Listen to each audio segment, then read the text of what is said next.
Stop dulu, serius. Jangan langsung geser. Assalamualaikum warahmatullahi wabarakatuh. Salam hormat untuk Bapak dan Ibu semua, baik yang masih aktif sebagai ASN maupun yang sudah memasuki masa pensiun.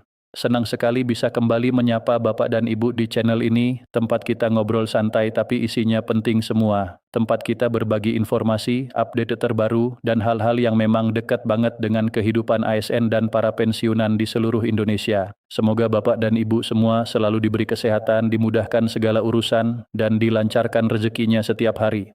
Karena kita semua tahu, di masa pensiun itu yang paling dibutuhkan bukan cuma uang, tapi juga rasa tenang. Dan rasa tenang itu datang kalau kita paham hak kita, paham aturannya, dan paham bagaimana cara memastikan semuanya berjalan sebagaimana mestinya. Nah, kali ini kita akan bahas topik yang lagi ramai banget dibicarakan di mana-mana. Di grup keluarga, di obrolan arisan, di warung kopi, di kantor-kantor, bahkan di percakapan santai antar tetangga, topiknya muter di situ-situ aja.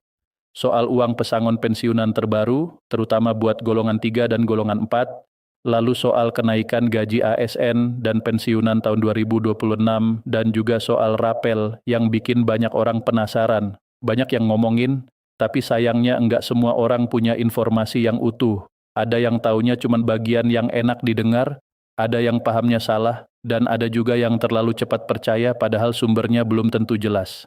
Makanya di video ini kita bakal kupas tuntas semuanya.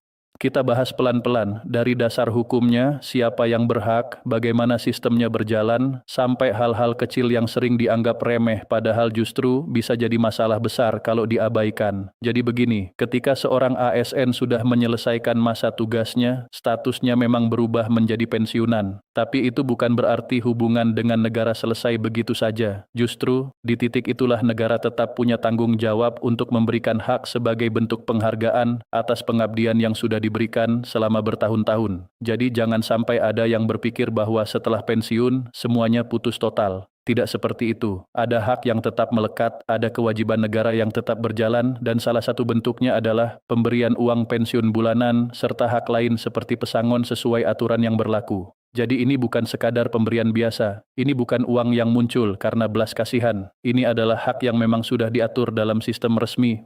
Karena itu penting sekali untuk membedakan mana informasi yang benar-benar berdasarkan aturan dan mana yang cuma kabar simpang siur. Semua pengelolaan dana pensiun ini dilakukan oleh PT Taspen. Mereka yang bertugas menghitung, mengelola, dan menyalurkan dana pensiun kepada ASN, termasuk juga mengurus proses administrasi yang berkaitan dengan para penerima manfaat. Jadi PT Taspen bukan cuma nama yang sering disebut orang ketika bicara soal pensiun. Mereka memang punya peran besar dan sangat penting dalam seluruh proses ini. Sementara itu, sumber dana pensiun berasal dari APBN, yaitu anggaran negara. Jadi semuanya berjalan di dalam mekanisme resmi negara, bukan sistem yang asal jalan atau muncul mendadak. Sistem yang digunakan dikenal sebagai sistem pay as you go. Kalau dijelaskan dengan bahasa sederhana, artinya dana yang dikelola dalam sistem itu sejak awal memang diperuntukkan untuk membayar hak-hak ASN saat memasuki masa pensiun. Jadi bukan sesuatu yang tiba-tiba diada-adakan di akhir masa kerja. Semuanya memang sudah dirancang dari awal. Biasanya pensiunan menerima sekitar 75% dari gaji terakhir saat masih aktif bekerja, kemudian ditambah komponen tertentu seperti tunjangan keluarga dan tunjangan pangan. Itulah yang kemudian masuk ke rekening setiap bulan, biasanya di awal bulan. Dan buat banyak pensiunan, momen awal bulan ini bukan sekadar tanggal biasa. Ini adalah waktu yang sangat ditunggu karena dari dana inilah kebutuhan hidup sehari-hari dipenuhi. Dari uang itu, listrik dibayar, belanja bulanan dilakukan, obat dibeli, dan rumah tangga dijalankan dengan lebih tenang. Makanya jangan heran kalau pembahasan soal gaji pensiun selalu jadi perhatian besar. Karena bagi pensiunan, ini bukan angka biasa, ini sumber utama kehidupan. Mungkin bagi sebagian orang di luar sana nominal itu terlihat biasa saja, tapi bagi para pensiunan, dari uang itulah kehidupan terus berjalan.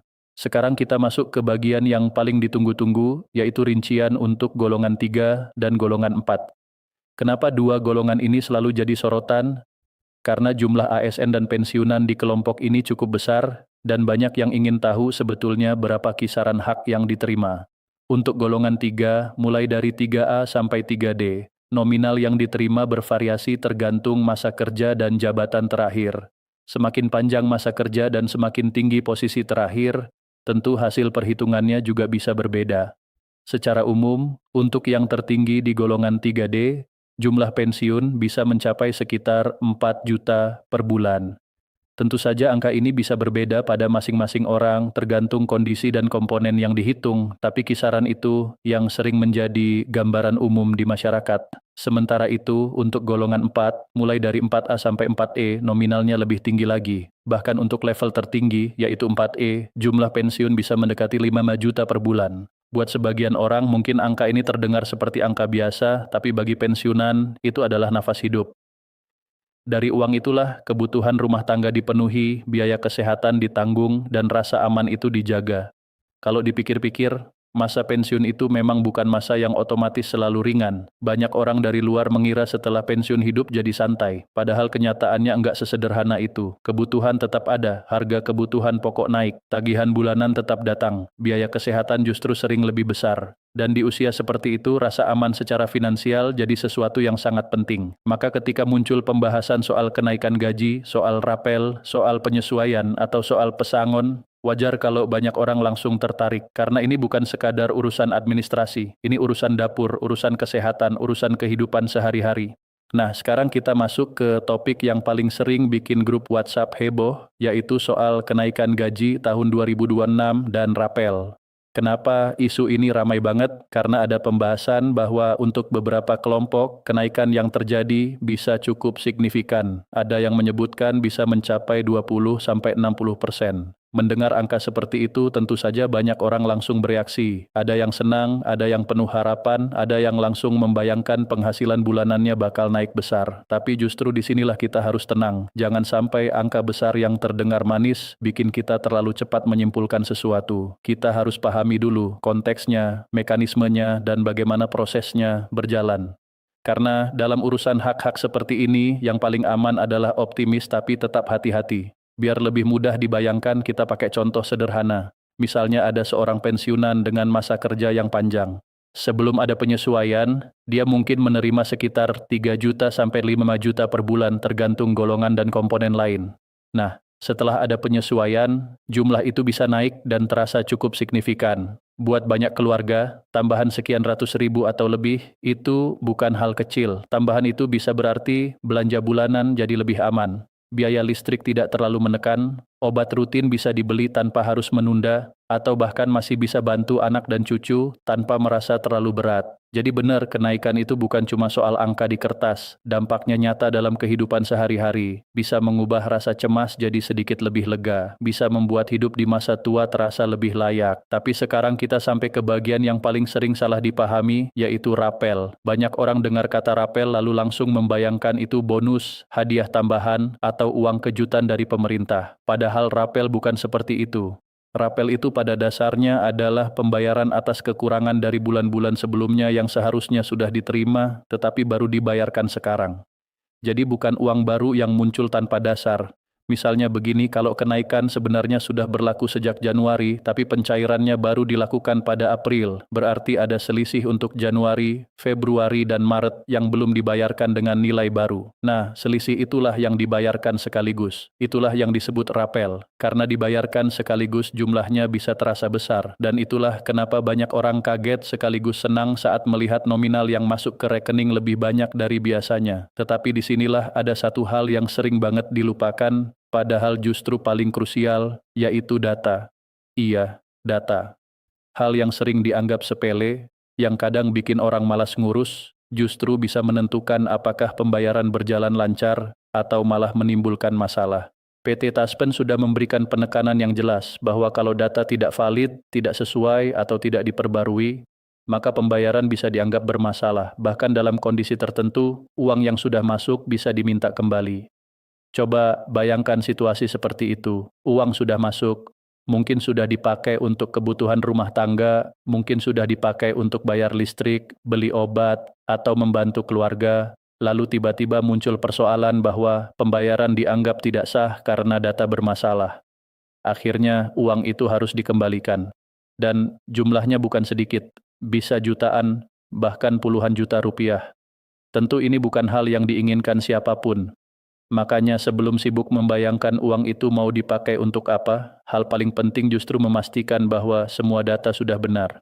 Yang pertama adalah data identitas. Nama harus sesuai dengan KTP, NIK harus benar, tanggal lahir harus cocok. Jangan anggap remeh perbedaan satu huruf, satu angka, atau kesalahan kecil dalam penulisan. Sistem sekarang semakin ketat. Kalau dulu mungkin ada kesalahan kecil yang masih bisa lolos, sekarang pencocokan data makin detail dan makin rapi. Jadi perbedaan kecil pun bisa menimbulkan kendala. Yang kedua adalah rekening bank. Pastikan rekening masih aktif, atas nama sendiri, dan memang sudah terdaftar dengan benar di sistem yang berkaitan. Kadang ada orang merasa rekeningnya aman-aman saja, padahal ternyata ada perubahan yang belum dilaporkan, atau ada hal teknis yang justru bikin pembayaran tertahan. Jadi ini wajib dicek.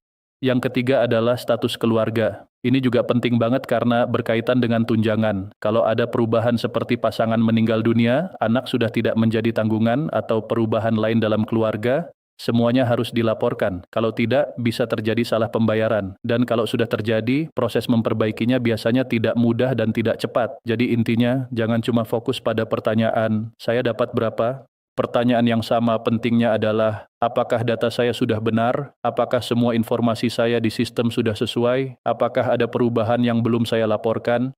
Karena sebesar apapun nominal yang diterima, tidak akan terasa tenang kalau di belakangnya masih ada potensi masalah administrasi.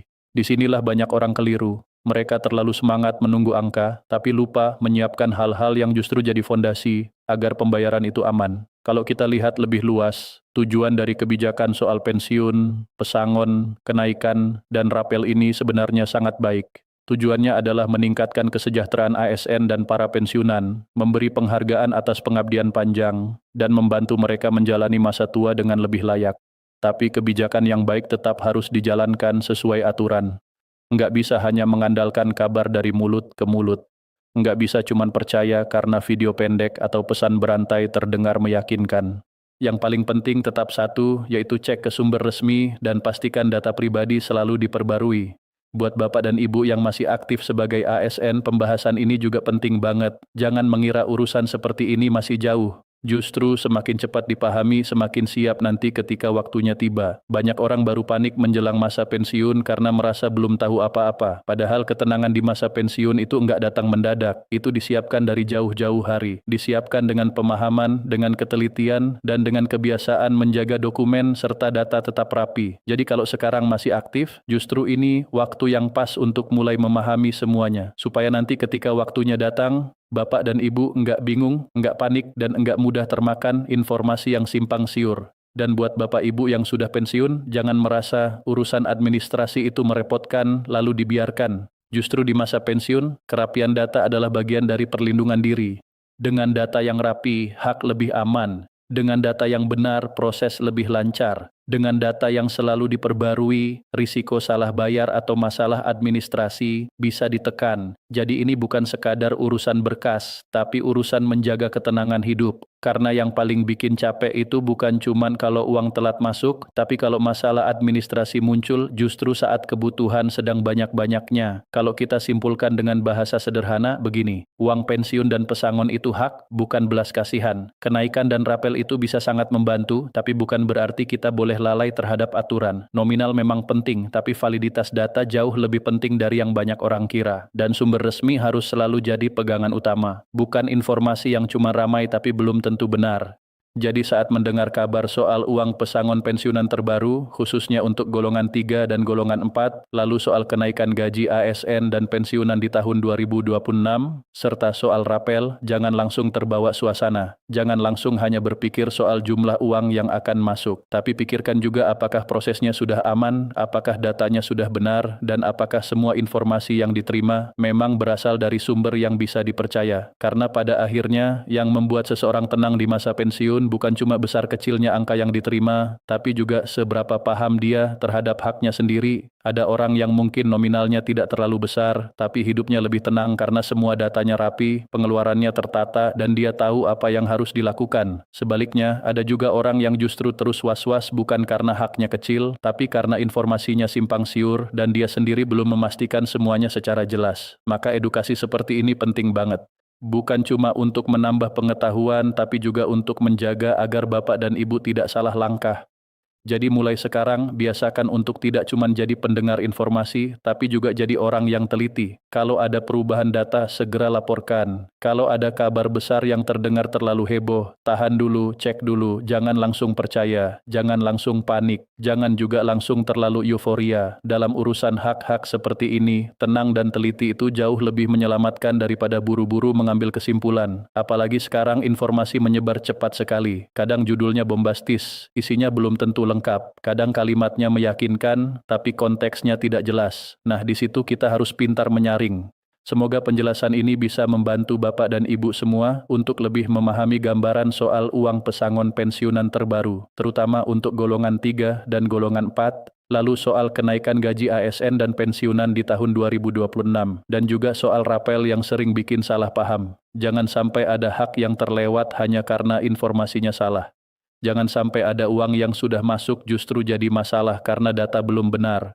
Dan jangan sampai rasa senang sesaat berubah jadi repot panjang hanya karena urusan yang sebenarnya bisa dicegah dari awal. Terima kasih banyak karena sudah menyimak sampai akhir. Semoga Bapak dan Ibu semua selalu diberikan kesehatan, dimudahkan segala urusannya, dilapangkan rezekinya, dan diberikan ketenangan dalam menjalani masa pensiun maupun masa pengabdian yang masih berjalan. Semoga semua hak diterima dengan baik, semua urusan dimudahkan, dan tidak ada lagi kebingungan ketika mendengar kabar soal pesangon, kenaikan, maupun rapel. Sampai jumpa di pembahasan berikutnya. Wassalamualaikum warahmatullahi wabarakatuh.